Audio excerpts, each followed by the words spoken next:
folks. From the horror of being dragged behind a motorcycle interminably to the real survival horror of, oh my god, this game will terrify you. It's Daylight here on GameSpot's E3 Live stage show, and I'm joined by Jared Gerritsen, the studio director at Zombie Studios. Jared, welcome to the stage. Thank you. We're glad to have you guys here. Daylight, you're one of the first things people see when they come into the West Hall here at E3, because you have a banner that's like, I don't know, bigger than my apartment. That's Deadlight. Yeah. That's Dying Light. Dying Light? Yeah. Daylight. Which Daylight? So...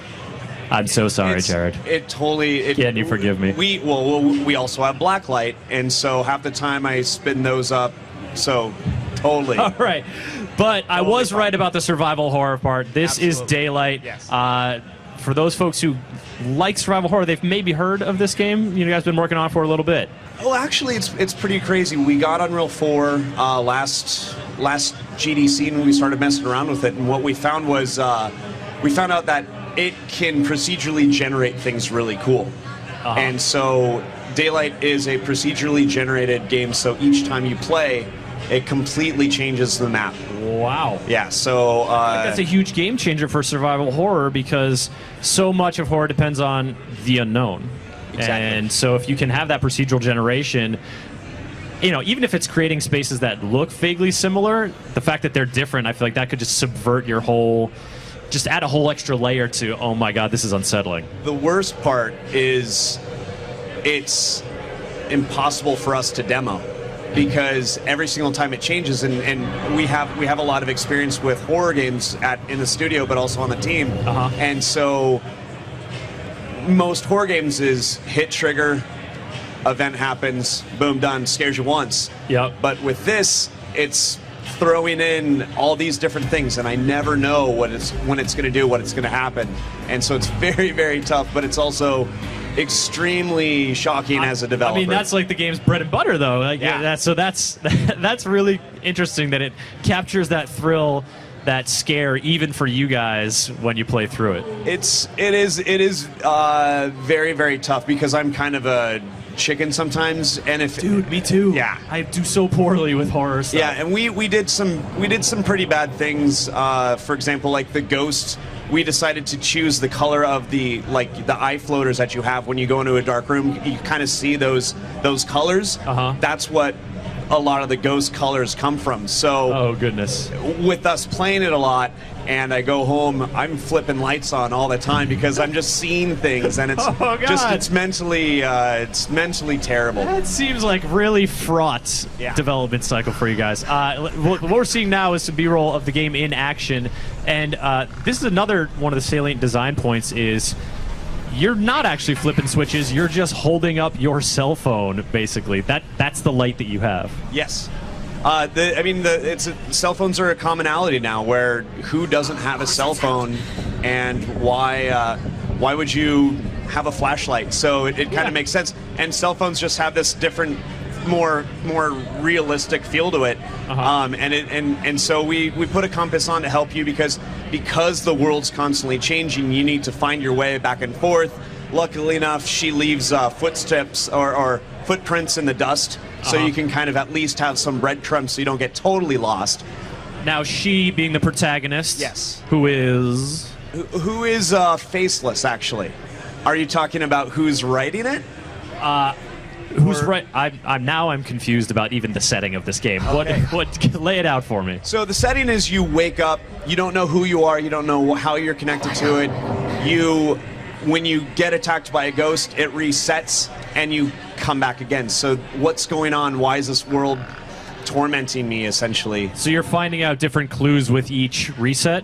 Yeah. Like you're sort of exploring and you're making progress to some degree by gaining more knowledge about the world, but still getting busted back down when the ghosts... Is that a ghost right there? That is a ghost. So how it works is, if you were to luck out and succeed in each chapter of Daylight, you still wouldn't get all of the information of what's going on in the world. Okay. And hopefully, if you're playing a game like Daylight, you like to be scared, because it is extremely terrifying in some cases. And so we want the player to come back. I mean, really, what this game was really driven by was the YouTube phenomenon, the soon-to-be sharing phenomenon of people constantly playing games and sharing it. And if we were to make it linear, it would ruin it. Boom, it's shared. Yep. People can see the scares. Exactly, and you know, I think that there is a place for that. Those cinematic, very, very linear movie experiences or interactive experiences in that case. But with this, what we wanted to try to do is something totally different. And this is it, and it's going to be really fun dialing it in. We just announced that we're going to be on PlayStation 4 as well. Fantastic. So we're really excited. In addition to PC as well. And we're going to release them both at the beginning of next year. So it's going to be really cool. And what we were originally going to do was have chapters, and now we're going to have all the chapters together, so players will be able to experience start to finish without episodic content or the need of that. Yeah. So it's really exciting for us, and not only that, but by us signing with Atlus, we're able to bring it to Japan, which is very exciting for us. Yeah. I mean, there's definitely a certain affinity for horror experiences in Japan. Some of the greatest horror films of the past decade, I'm told, because I could never, ever watch them, have come out of Japan. And so here we are. You're picking up a glow stick. I mean, you're not just going to be having the cell phone the whole time, but nor are you... I mean, you're not picking up any weapons or anything. No, I mean... all the experiences with ghosts that we've found, you can't hit them with a crowbar. Yep. So there's a lot. We chose a female character because we wanted you to essentially protect her. If you know, shooters are always male and they're badasses and they hit things and who cares? But we haven't seen any of that at E3 this year, Jared. We want you to protect her. I mean, we did a lot of research with horror films. If you're watching a horror film and the character in the movie isn't scared, you're less likely to be scared. So there was a lot of reason for that, and there are times where people say, "Oh, she's a female character, and females are weak." It's not true.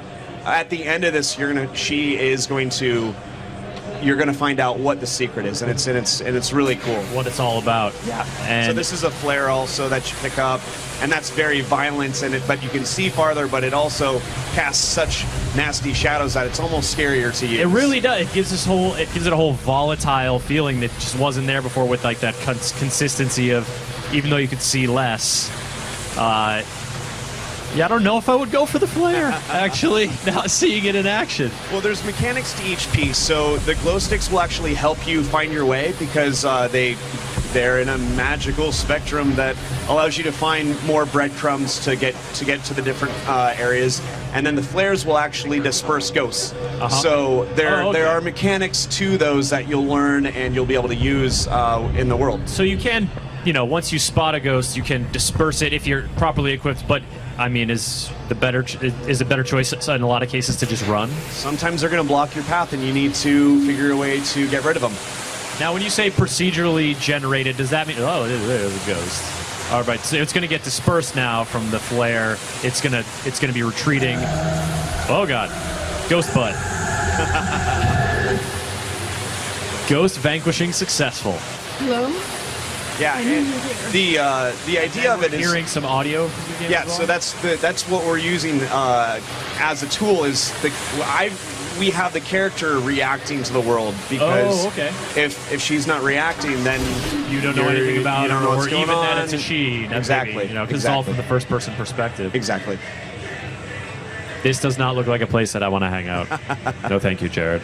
But Daylight is looking pretty cool for any fans of horror games, and I feel like there's been a little bit of a horror game renaissance in the past couple years, especially on the independent development scene. And that's the really cool part about it is we make shooters as well, so it's kind of one of those. Zombie Studios, Blacklight Retribution. Yep. And so when you make a shooter, you get the shooter flame war of like X, Y, or Z is better, but horror is kind of this thing that's growing, and you can love multiple IPs without feeling like you need to choose that certain one. Interesting. Yeah. So I mean, there has been a really cool renaissance. But the cooler thing is, a lot of the guys that we're becoming friends with that are making other horror games, we're sharing information, or we're even talking more about our stories and things that aren't there, like the Red Barrel guys weren't making Outlast. Having dinner with them tonight, they're super cool guys. Yeah. And met them at PAX. It's like, yeah, we're making something that's kind of same world, but they're so different. They're so totally different games. It's really neat. That's a really interesting sort of collaborative opportunity, you know, because I would sometimes imagine that you want to keep your development secrets from other developers because you don't want them scooping your thing. But I think a lot of developers I talk to say that's not the case. You want to collab, you want to talk to your peers, you want to talk about the cool stuff you're doing, bounce it off each other, and going back to what you said about the horror game community, just, you know, it's just about appreciating the different horror experiences offered and the different ways that they scare you, as opposed to saying, I think Slender Man is the best. All other horror games stink. I mean, that's the really cool part, is that's not something that's being fostered very well. Yeah. And so it's really cool because there is the idea of games like Slender Man, Daylight, Outlast all existing together, and it works out really well. And it's really cool to have just this year. I think has been a big change in the industry where, you know, guys from Respawn come by the booth and check out Blacklight, and, you know, I'm excited about their games, but also it's happening with the horror genre, where that's kind of what was happening at PAX when we were showing Daylight for the first time. Other guys were coming by. I was like, man, everyone's really cool, and there isn't a vibing type of situation that's happening in the industry, because I think that with this new generation coming out, as well as the previous generation having a longevity and the PC being so successful still, there's it's not feast or famine.